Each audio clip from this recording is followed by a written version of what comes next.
April 22ರ Pahalgam ಭಯೋತ್ಪಾದಕ ದಾಳಿಗೆ ಪ್ರತೀಕಾರವಾಗಿ ನಡೆಸಿದ ಆಪರೇಷನ್ ಸಿಂಧೂರ್ ಕಾರ್ಯಾಚರಣೆಯಲ್ಲಿ ಕೇವಲ 22 ನಿಮಿಷದ ಅವಧಿಯಲ್ಲಿ ಪಾಕಿಸ್ತಾನದ 9 ಪ್ರಮುಖ ವಾಯುನೆಲೆಗಳನ್ನು ನಾಶಪಡಿಸಲಾಗಿದೆ.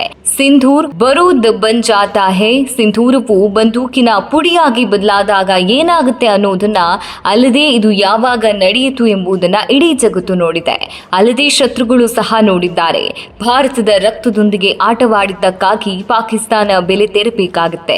ಇದು ಭಾರತದ ನಿರ್ಣಯ ಕೂಡ ಆಗಿದೆ.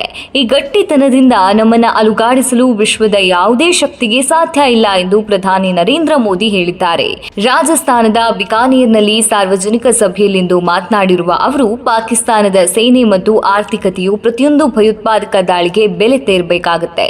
ಪಾಕಿಸ್ತಾನ ಬಿಕಾನೇರ್ನ ನಲ್ ವಿಮಾನ ನಿಲ್ದಾಣದ ಮೇಲೆ ದಾಳಿ ಮಾಡಲು ಪ್ರಯತ್ನಿಸುತ್ತಿತ್ತು, ಆದರೆ ಇವರು ಯಾವುದೇ ಹಾನಿ ಮಾಡಲು ಸಾಧ್ಯ ಆಗಲಿಲ್ಲ.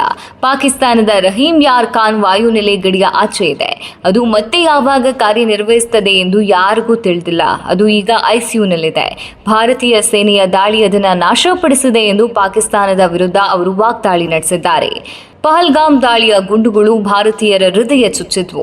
ಏಪ್ರಿಲ್ 22ರಂದು ನಡೆದ ದಾಳಿಗೆ ನಾವು 22 ನಿಮಿಷಗಳಲ್ಲಿ ಭಯೋತ್ಪಾದಕರ 9 ಅಡಗು ತಾಣಗಳನ್ನು ನಾಶಪಡಿಸುವ ಮೂಲಕ ಪ್ರತಿಯಾಗಿ ಪ್ರತಿಕ್ರಿಯಿಸಿದ್ದೇವೆ.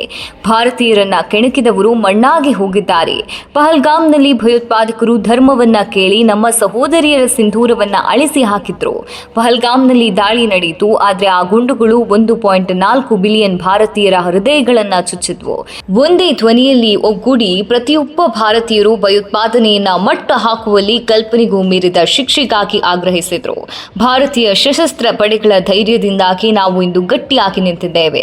ನಮ್ಮ ಸೇನೆಗಳ ಪರಾಕ್ರಮಕ್ಕೆ ಪಾಕಿಸ್ತಾನ ತಲೆಬಾಗುವಂತಾಯಿತು ಎಂದು ಟೀಕಾ ಪ್ರಹಾರ ನಡೆಸಿದ್ದಾರೆ. ಇಂದು ನಿಮ್ಮ ಆಶೀರ್ವಾದದಿಂದ ನಾವೆಲ್ಲರೂ ಸೈನ್ಯದ ಶೌರ್ಯಕ್ಕೆ ಸಾಕ್ಷಿಯಾಗಿದ್ದೇವೆ. ನಮ್ಮ ಸರ್ಕಾರವು 3 ಸೈನ್ಯಗಳಿಗೆ ಮುಕ್ತ ಅಧಿಕಾರವನ್ನ ನೀಡಿದೆ ಮತ್ತು 3 ಸೈನ್ಯಗಳು ಪಾಕಿಸ್ತಾನವನ್ನ ಮಂಡಿಯೂರುವಂತೆ ಮಾಡಿದೆ.